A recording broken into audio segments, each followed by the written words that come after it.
মহকুমা প্রশাসনের উদ্যোগে বিপর্যয় মোকাবিলা নিয়ে বিশেষ একটি ওয়ার্কশপের আয়োজন করা হলো।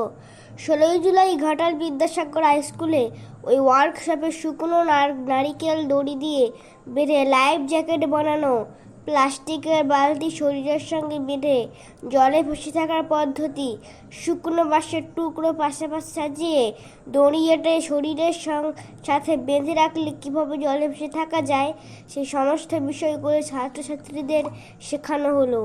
বয়ার সাহায্যে বা মোটরসাইকেলের টিউবের সাহায্যে ডুবন্ত মানুষকে উদ্ধার করা যায় সেটিও ছাত্রছাত্রীদের সামনে দেখানো হয়। ছাত্রছাত্রীরা আজকের ওয়ার্কশপটি মজা সহকারে উপভোগ করেছে বলে জানা গিয়েছে।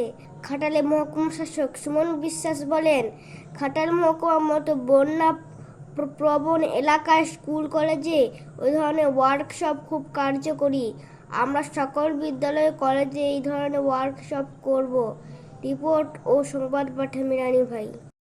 আমরা ছাত্রদের সঙ্গে মিড ডে মিল খেয়ে দেখলাম ভালো। আজকে ডিম রান্না হয়েছিল, মানে সবার জন্য নয়, 9, 10, 11 গ্রুপের জন্য নয়, ক্লাস 8 অবধি যে মিড ডে মিল চালু আছে সেখানে আমি মিড ডে মিলও খেলাম আমাদের ছাত্রদের সঙ্গে বসে। আজকে খুব ভালো টেস্ট হয়েছে, রান্না খুব ভালো হয়েছিল।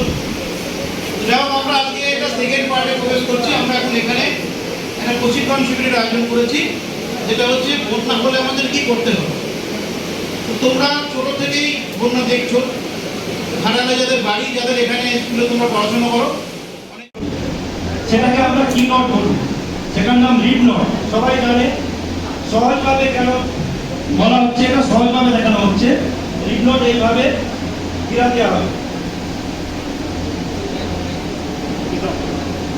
এইভাবে বাঁ হাতের উপর ডান হাতে দড়িটি পড়লো, টুইস্ট করা হলো, তারপরে আবার এটির সঙ্গে এটিকে সংযোগ করা হলো। এবারে দেখতে হবে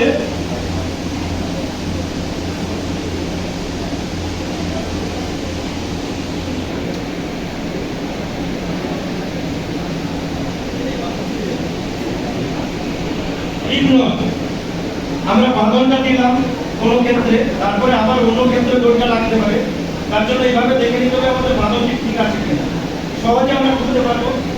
অথচ আমরা যখন রেস্কিউ অপারেশন করবো তখন কিন্তু দড়িটি সঠিকভাবেই থাকবে, মজবুতি থাকবে, খুলে যাবে। এটা নাম লিড নোট। করতে হয়। 2021 সালে আমরা জানি যে এখানে তোমরা তখন অনেকেই ছিলে স্কুলে করতে, তখন কিন্তু এই এসপি অফিসের যে বাউন্ডারি ওয়ালটা ভেঙে গেছিল, ভেঙে গিয়ে এবারেও জলে চলে এসেছিল। রাতারাতি অনেকটা জল এবারে চলে আসে। 17 সালেও এরকম বন্যা হয়েছিল, সেখানেও বাঁধ ভেঙে গেছিল, প্রতাপপুরের বাঁধ ভেঙে এবারেও জল প্লাবিত হয়েছিল। তো এবারে যদি জল হয়ে যায় সেই ক্ষেত্রে সেই জলটা অনেকদিন থেকে যায়, কারণ এখানে অনেকটা নিচু